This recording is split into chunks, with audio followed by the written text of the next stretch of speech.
outspoken in his content, in his sexuality. He's someone who, from working with him for 30 years, he was just interested in sexuality of all kinds, really. And it weaves through his pieces.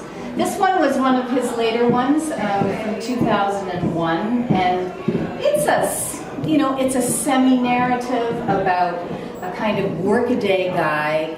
The setting is a train station, so the sound score reflects that, the train sounds and the sort of basement sounds and water dripping, that kind of thing, which they're trying to now fix up at Union Station, so we won't have those sounds anymore. But he uses this environment to sort of,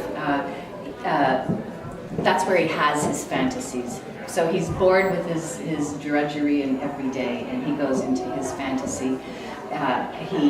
He removes his work suit to reveal the dress underneath and the boa, and eventually meets his sort of ideal fantasy in the guise of Eddie Castro, that was.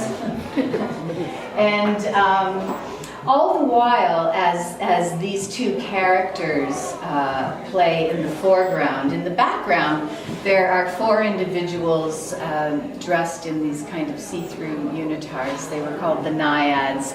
And I think it was really Danny's attempt at kind of a Busby Berkeley, Hollywood kind of fantasy thing. What's her name? The swimmer, Esther Williams. And a lot of the set is by Cheryl Lalonde. It was set in kind of an Art Deco train station. This was the idea, and the Deco fed right into the various movements that people were. I was one of the nymphs originally, so that fed that movement.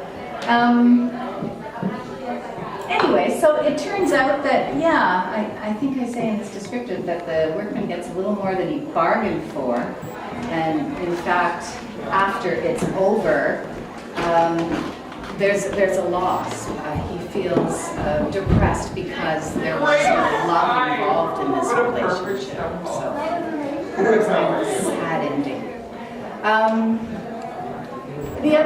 One of the other pieces we featured of Dance is Nobody's Business, which I said earlier this evening that Randy Glynn was in the original cast. And Randy, I wonder if you might just talk a little bit about how that piece came about, a little bit about behind the scenes of things, that particular duet. Sure. So I was kind of impressed to find out as the oldest one here, which makes me feel really good. And then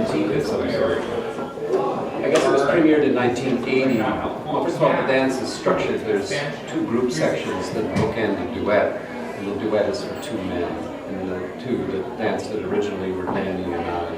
And the duet premiered on its own in the fall of 1980 in Oakville, and it was made very quickly, which is uncharacteristic for Danny.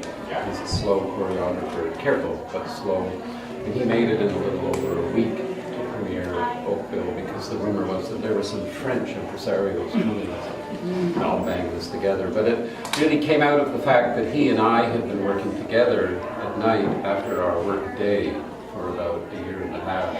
And we used to go back just because we wanted to. He wanted to, I wanted to. And we developed material for all kinds of stuff.